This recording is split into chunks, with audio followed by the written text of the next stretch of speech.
Alright, how's everybody doing out there in Math Magic Land? This is Mr. Muscarella coming at you, and in this video we're going to take a look at exponent rules where we deal with negative exponents.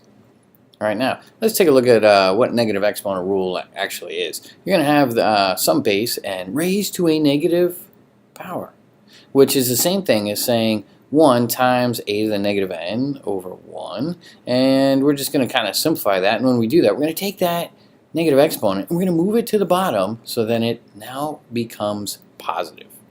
All right, that's all you have to do is move it. So when you see a negative exponent, you want to think that it needs to be moved. Now, let's take a look at something like this. So here's one example. So say you have 3 to the negative 2 power. That's the same thing as saying 1 over 3 to the second power, and we can simplify 3 squared to be 9. So your final answer, your final solution on that would just be 1/9.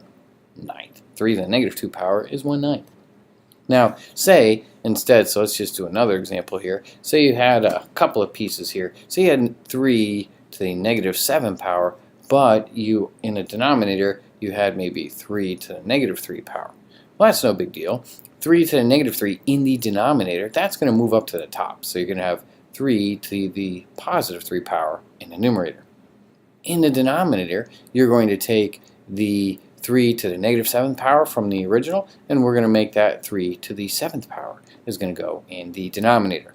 Now, what we've got to do is then we're going to apply our exponent rules. So they both have the same base, so we're going to take a look at my exponents, 3 and 7. And when I subtract those, I'm going to get 3 minus 7. All right, so I'm going to do this a long way just so we can kind of see this. 3 minus 7 is negative 4. So I'm going to have 3 to the negative 4 power. And a lot of times you'll see directions or people say, oh, you can't have negative exponents in your answer. So that means you're going to rewrite that as 1 over 3 to the 4th power. Now, a shortcut way that a lot of people do is they'll analyze your exponents if your bases are the same, and they'll take a look and see where is the exponent bigger, in the numerator and the denominator. And in this case, of course, our exponent is larger in the denominator. So we would simply subtract 7 minus 3 and then put our result, put our answer in the denominator. 3 to the 4th power goes in the denominator. Now, you could evaluate that a little bit further, because 3 to the 4th, I could break that up. 3 times 3 is 9, times another 3 times 3, which is another 9. So I could simplify that a little bit further to get 1 over 81. All right, let's take a look at a few more examples, and I think you guys will pick this up pretty quickly. So say you had, so let's go algebraic here. So say we had m to the negative 2 power, all of that cubed. Well, with this problem, what you're going to do is simply just multiply your exponents. M, negative 2 times 3 gives you negative 6. Okay, I got a negative exponent, so that means I'm going to have to move that. So I'm going to have negative 6 for my exponent. Is going to move to the denominator and become m to the 6th power. There's nothing in the numerator, so we write a 1. That's it. That's all you have to do. Now, let's kick it up a notch. So let's do another example here. Oops, I forgot to write example by that. Let's do that. So we're going to have another example. And this time, say we end up with m to the maybe negative 2 power again. And let's say we're going to go to the 3rd power. Keep that part the same. But maybe in the denominator, we're going to have an m to the 3rd power. And this time our exponent is going to be negative 4. All right, so first apply the power rule. M to the negative 2 cubed is going to give me m to the negative 6 in the numerator. In the denominator, m cubed to the 4th power raised to the negative 4 power is going to give me m to the negative 4 times 3. Oops, yeah, negative 4 times 3, thinking too fast here. Negative 4 times 3 gives me negative 12. So of course that would be m to the negative 12 power. Now, when I analyze this, notice I've got 2 negative exponents. So I'm going to move both of them. In the top, I'm going to have m to the 12th power. In the denominator, I'm going to have m to the 6th power. Simplifying that, 12 minus 6, so right at the long way, m to the 12 minus 6 is going to allow me to have m to the 6th power. Oh, my exponent is positive, so I don't have to do anything with that. I can just leave that right there. A couple more examples here, and then I think we might be done.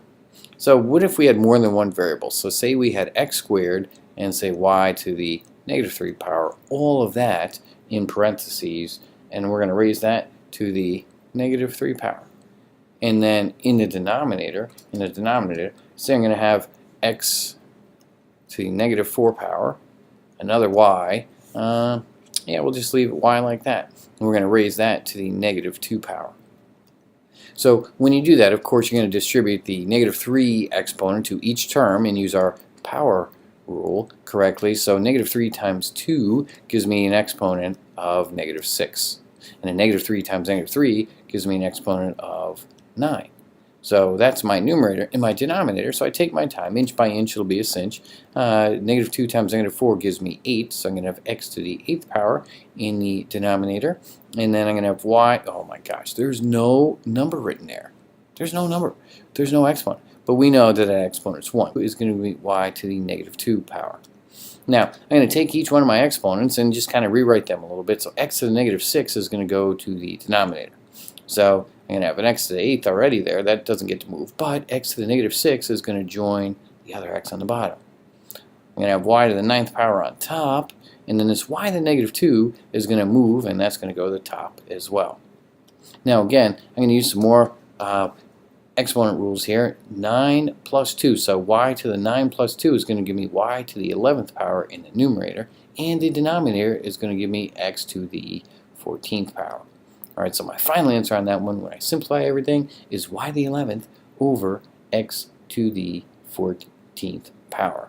Now I want to do one more example, I think, that's got some coefficients in front of it. So say we have 3x to the negative 2 power. Say we just have that.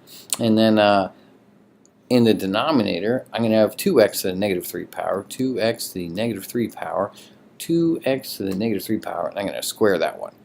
And actually, let's put a little squared right there with the x as well. Now, there's a couple different ways you can think about this. Here's one of them.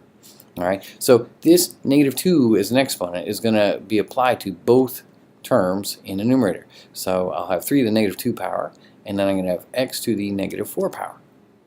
In the denominator, I'm going to have 2 to the 2 power, 2 squared, and then I'm going to have x to the negative 6 power. Now, one step at a time, I'm going to deal with the 3 to the negative 2 power first, so that is going to get moved to the denominator, so that's going to become 3 squared. X to the negative 4 in my numerator, that's going to also go to the denominator and become x to the 4th power. Now, looking at the denominator, each one of the terms there, 2 squared, well, that doesn't need to do anything. That's just going to stay there in the bottom. So I'll still have 2 squared, and then my other term, x to the negative 6, that's actually going to go into the numerator. Now, x to the 6th, and then x to the 4th. So if I have x to the 6th in the numerator and x to the 4th in the denominator, that's going to leave me with x squared in the numerator. Now, in the denominator, I'm going to have 2 squared. I can simplify that. That's no big deal. That's 4. And then 3 squared, well, we know that's 9. That will simply give me 36 in the denominator and x squared in my numerator. So my final answer for that one is just x squared over 36. All right, that's it for this. By now, hopefully you understand a little bit better how to work with negative exponents and move them around to help you simplify algebraic expressions. All right, thanks for watching. You guys have a great day. Peace out.